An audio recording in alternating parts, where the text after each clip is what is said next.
ఆరాధ్య అయితే ఒంటరిగా కూర్చుని ఉంటుంది. అలా ఒంటరిగా కూర్చున్న ఆరాధ్య దగ్గరికి అయితే కంగారుగా వస్తూ ఉంటాడు అక్షయ్.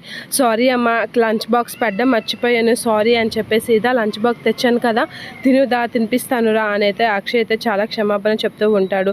అలా దాయమ్మ తిని ఆరాధ్య ఆకలేస్తుంది కదా అని చెప్పేసి తినిపిస్తూ ఉంటాడు అక్షయ్. అలా అనిపించేసరికి, వద్దు నాన్న, నేను ఆల్రెడీ తినేసాను, నేను అన్నం తినేసాను అని అంటే, ఏంటి నువ్వు అన్నం తినేసావా, నీకు ఎవరు అన్నం పెట్టారు అనేది అడుగుతూ ఉంటాడు అక్షయ్. అలా అడిగేసరికి, నాకు అమ్మ అన్నం తెచ్చి పెట్టింది నాన్న అనేది అంటూ ఉంటుంది ఆరాధ్య. ఏంటి, అవని అన్నం తెచ్చి పెట్టిందా, అసలు అవనికి ఎలా తెలుసు అనేది షాక్ అవుతూ ఉంటాడు.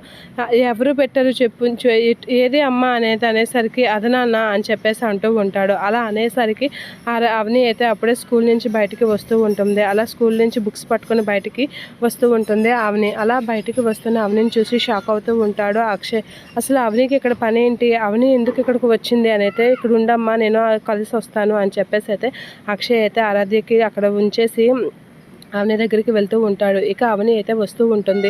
అలా వస్తున్న అవని అయితే అక్షయ్ అయితే అవని దగ్గరికి వచ్చి ఇలా అంటూ ఉంటాడు. ఏంటి, నా కూతుర్ని ఇప్పుడు మళ్ళీ మాయ మాటలతో నీ వైపు తిప్పాలనుకుంటున్నావా, అక్కడ కుదరలేదని చెప్పి ఇప్పుడు స్కూల్ దగ్గరికి వచ్చి లంచ్ బాక్స్ పెట్టడము, తినిపించడం అవన్నీ చేసి నా కూతుర్ని మాయ చేద్దాం అనుకుంటున్నావా, ఇక్కడికి ఎందుకు వచ్చావని అక్షయ్ అడిగేసరికి, నేను ఇక్కడికి రాలేదండి, నేను ఇక్కడ నుంచి నేను పార్ట్ టైంగా జాబ్ చేస్తున్నాను అనేది అంటూ ఉంటుంది అవని. అలా నేను ఇక్కడ పార్ట్ టైంగా జాబ్ చేస్తున్నాను, ఆ విధంగా అవనికి దగ్గరగా ఉన్నాను అంతే అని చెప్పేసి అవని అనేసరికి, ఆరాధ్య కోసమే ఇక్కడికి జాయిన్ అయ్యాను అని అవని అంటూ ఉంటుంది. ఆ మాటలు వినగానే అక్షయ్ షాక్ అవుతూ ఉంటాడు. ఏంటి, అవని ఇప్పుడు ఆరాధ్య కోసం స్కూల్లో జాయిన్ అయ్యిందా అనేది షాక్ అవుతూ ఉంటాడు.